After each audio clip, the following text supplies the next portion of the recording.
हो सकते हैं, इसलिए भी नहीं हो। मैं उनकी एक चीज से प्रभावित हूं कि वो गवर्नमेंट नौकरी के लिए लोग पैसे देते हैं, सिफारिशें लगाते हैं। हेलो, यस, गवर्नमेंट नौकरी अच्छी होती है? यस, कितने लोग मानते हैं? दो तीन ने उठाया। अभी आप लोगों के कान खोलेंगे, वो गवर्नमेंट नौकरी कैसी होती है। वो गवर्नमेंट नौकरी को छोड़ के आए हैं और इतनी शानदार नौकरी को छोड़ के आए हैं और इस बिजनेस में क्यों आए हैं? उनकी कहानी, उन्हीं की जुबानी आपके बीच में जोरदार तालियों के बीच म्यूजिक के साथ कौन रखे श्री नारायण जी।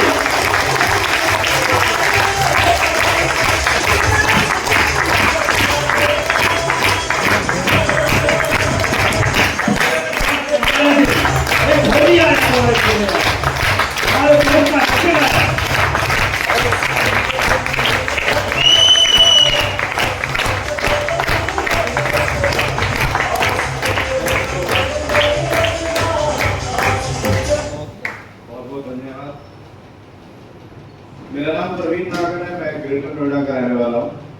आरसीएम से पहले इंडियन आर्मी में था, फौज में था। फौज की नौकरी के साथ साथ एक दोस्त के द्वारा आरसीएम का पता चला और दोस्त नया था।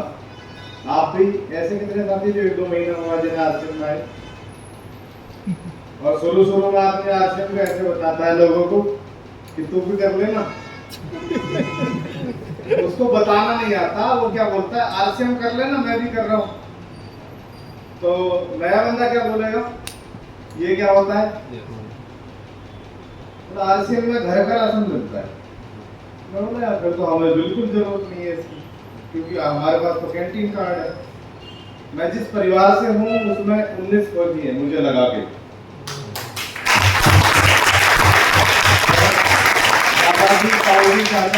तीसरी जनरेशन लगातार। आरसीएम कब समझ आया जानना चाहते हैं? यस, आरसीएम मुझे समझ आया 4 लोगों की मीटिंग में।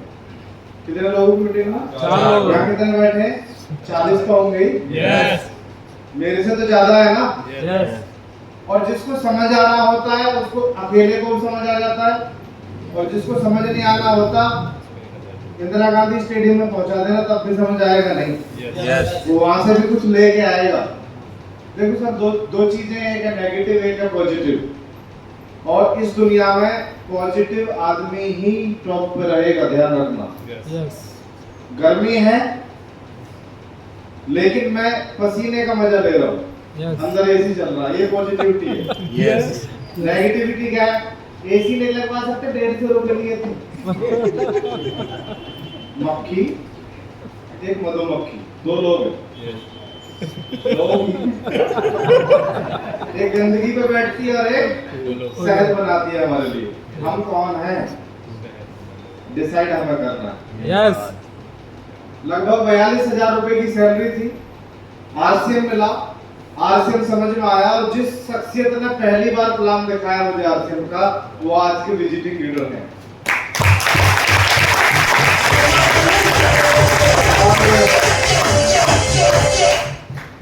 अमृतसर पंजाब में पोस्टिंग थी। उन आर्मी के बंद क्वार्टर्स में बैठ के एक प्लानिंग हुई कि अब हमें बड़ा काम करना है। और वो दिन है और आज का दिन है, मैं सर के साथ हूँ। ऐसे कितने लोग हैं जो अपनी अपलाइन से बहुत प्यार करते हैं? शिकायत भी करते होंगे। मुझे अपलाइन का सिर्फ एक चीज समझ में आती है, आदेश का पालन करना, दैट्स इट। बहुत सारे लोग उंगली उठाते रहते हैं, ये गड़बड़ है, ये गड़बड़ है। समाज सुधारक अगर हम होते तो पहले से होते। किसी नए कॉन्सेप्ट में आए हैं तो क्या करना पड़ेगा? उस कॉन्सेप्ट के एक्सपर्ट को अपने आप को समर्पित करना पड़ेगा। उसके बाद वो शिल्पकार है और आप पत्थर हैं। मूर्ति बनाना उसका काम है। उन्होंने हजारों मूर्ति आपसे पहले बनाई है, आपकी उनसे सुंदर बना सकता है, पर आपको अपने आप को समर्पित करना। Yes sir, no? Yes, business समझ आया। सर ने बोला कि मीटिंग में जाना है।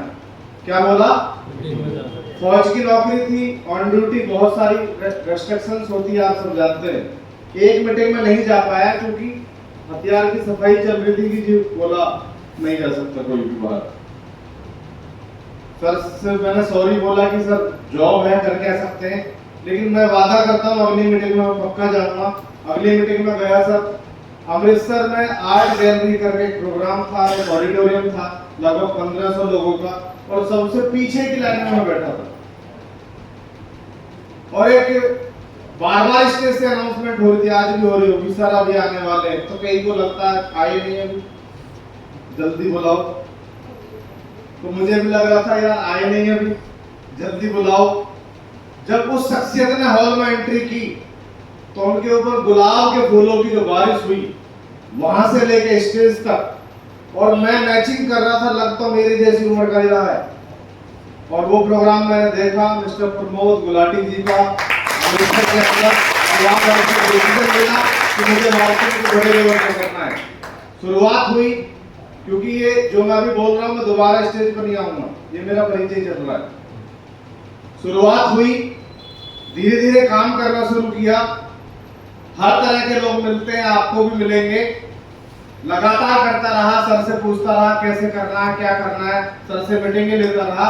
लेकिन जिस दिन प्लान दिखाना आ गया, दोबारा सुनिएगा, जिस दिन प्लान दिखाना आ गया उसके बाद से कभी भी सर को 1-to-1 प्लान के लिए नहीं बुलाया। कौन कौन ले सकता है जिम्मेदारी? क्योंकि हम आज भी कहीं ना कहीं डिपेंडेंट है, किसी और के बिजनेस में है। जिस दिन आप अपने बिजनेस में हो जाओगे उस दिन बात बनेगी सर। फिर मैंने क्या किया, सर से बोला कि सर अब आपसे प्लान नहीं चाहिए 1-to-1, अब आपसे काउंसलिंग चाहिए, अब आपसे ट्रेनिंग चाहिए, अब आपसे सेमिनार चाहिए, अब आपसे दिशा निर्देश चाहिए। ग्राउंड लेवल का काम मैं करूंगा, ऊपर वाली फायरिंग आप करते रहना। काम चला, केवल 9 महीने लगे royalty achiever with in 9 month. 3 साल के अंदर एक लेवल था, स्टार पर का इनकम थी 54,000 रुपए की विद इन 3 ईयर। 5 साल में इमराल्ड, और अभी मैं स्टार ब्रांड के लेवल पर हूं। कौन बनना चाहता है?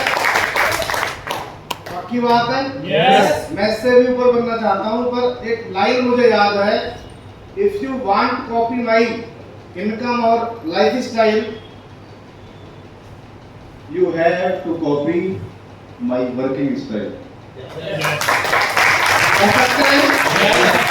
सर के प्रोग्राम के लिए मैं कल ही शिवपुरी मध्य प्रदेश से वापस लौटा हूँ 4 दिन के टूर के बाद, और मुझे पता है जब मैं सर के साथ रहता हूँ मैं बहुत एनर्जेटिक फील करता हूँ, बहुत कुछ सीखता हूँ। आप भी आज अगर डिसीजन लेके जाते हैं तो बहुत कुछ लेके जा सकते हैं। जो पीपीटी सर की है वो मैंने अभी देखी थी, तो बहुत कमाल की है, तो ज्यादा बाधा नहीं बनेंगे। जिन लोगों ने अपनी अपलाइन को सरेंडर किया है और ये कहा है कि सर बना दो जो बनाना है, अब मैं उनको बुलाने वाला हूँ। तैयार है सुनने को? Yes. मैं स्टेज के ऊपर आमंत्रित करना चाहता हूँ all technical achiever, please happy welcome on the stage. जोरदार तालियों के साथ।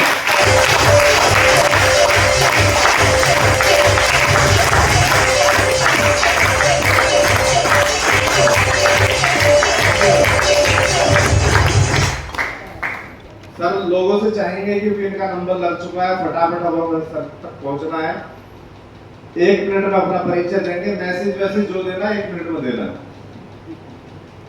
नाम सुरेश कुमार है, पहले मेरा सब कुछ परिचय तो हो गया। बस इस मैंने पहले बता दिया आपको कि असली इंश्योरेंस यही है, LIC वाला असली इंश्योरेंस एक बार मिल जाएगा। ये जिंदगी के साथ भी और जिंदगी के बाद भी यही है, अपने आने वाले जनरेशन के लिए कर लीजिए। तो वैसे सुन रहे हो, अब तो बोलने की जरूरत नहीं है। हेलो, ऐसा ही है। लेकिन एक बात बोलूंगा, कर दिखाओ कुछ ऐसा दुनिया करना चाहे आपके जैसा।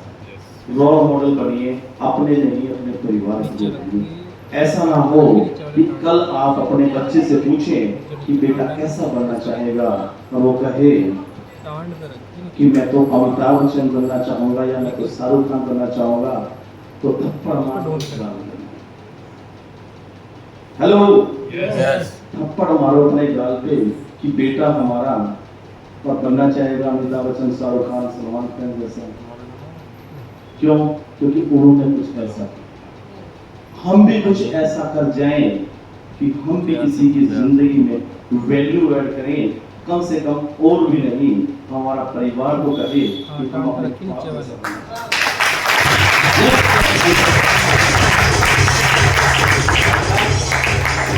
जैसा लेवल है ना उतना ही टाइम में खत्म किया है। ये होती है लीडरशिप। अगर आप कम समय में ज्यादा काम करने की क्षमता रखते हैं तो आपसे बड़ा कोई दिग्गज नहीं बन सकता। यस और नो? यस।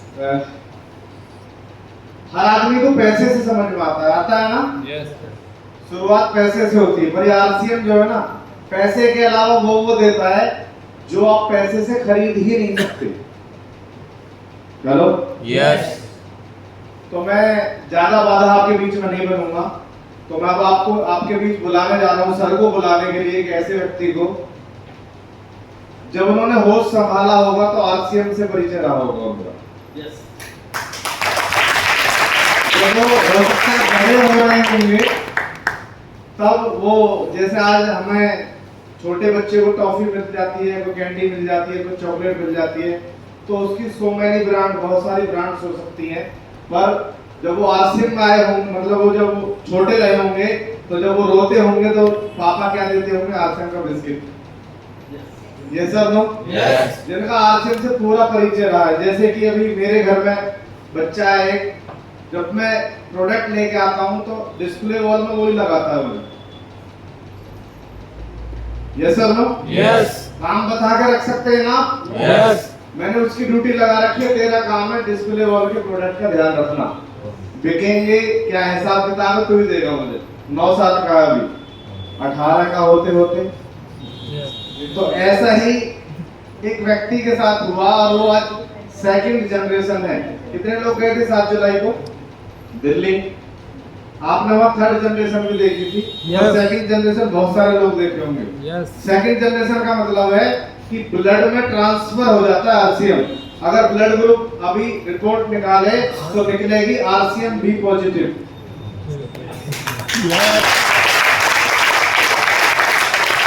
आपके बीच में उन्हें बुलाओ, जो अब तक आए वो सब अचीवर थे, पर जो अभी आने वाले हैं वो सेकंड जनरेशन है प्लस अचीवर भी है।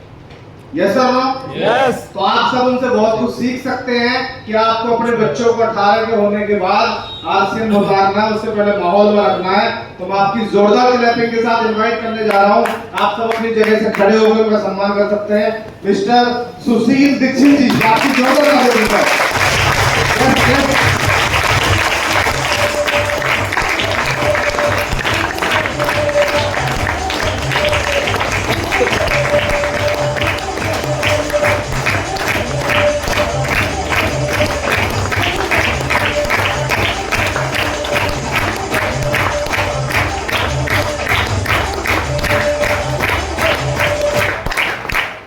थैंक यू, बहुत बहुत धन्यवाद।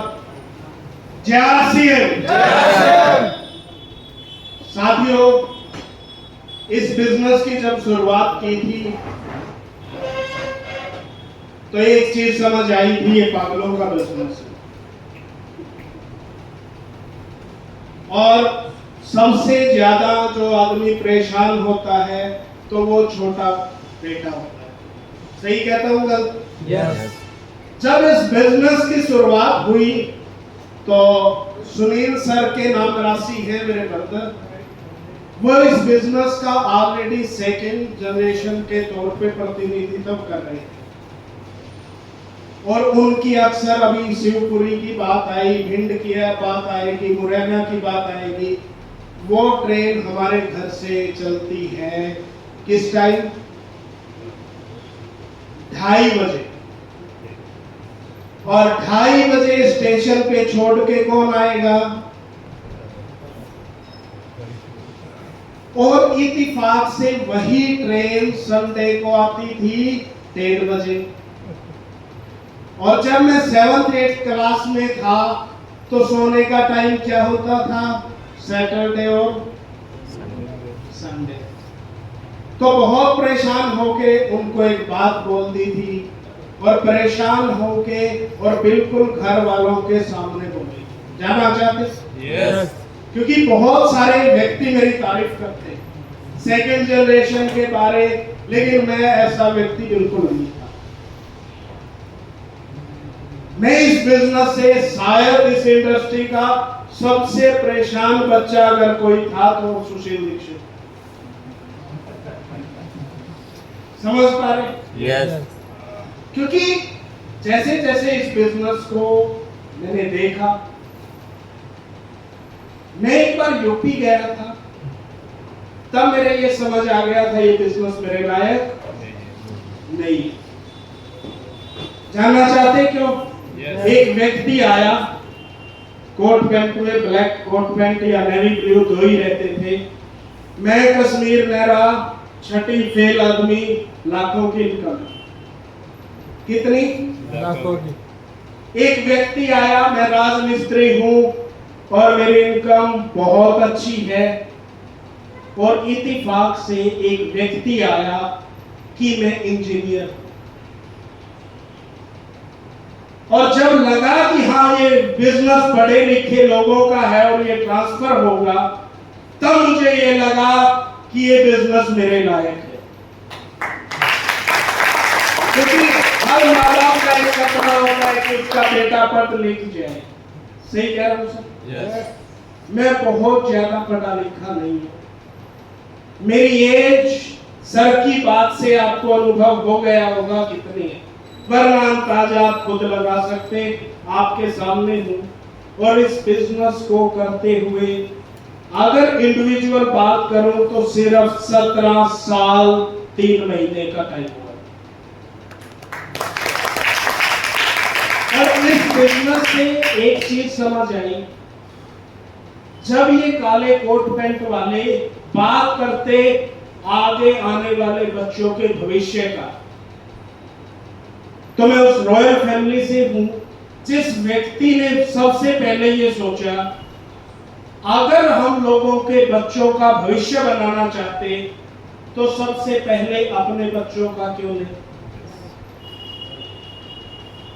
बात अगर अचीवमेंट की करूं, क्योंकि सुनील जी को सुनना है, बहुत ज्यादा टाइम नहीं लेता, सिर्फ लास्ट बात आपसे करता हूं। सेकेंड जनरेशन में अगर बात करूं,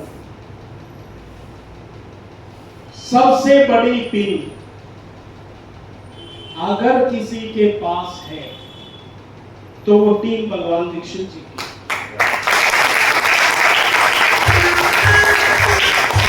क्योंकि आदरणीय आशीष जी फाउंडर वो भी हैं, सुनील दीक्षित जी फाउंडर वो भी और राइजिंग कोर में हैं, और आप सबके सामने अचीवर तो मैं भी हूं। तो सिंपल और साधारण बात ये है कि ये बात छठी फेल को भी समझ आ सकती, और अगर किसी को क्वालिफिकेशन का वहम है तो मैं सिर्फ डबल पोस्ट ग्रेजुएट हूँ, पीएचडी हूँ, सी-टेट, एच-टेट, आर-टेट, जॉब को रिजाइन करके आप लोगों के बीच हूँ। एक बात आती है, अभिनागर साहब ने बोला कमिटमेंट।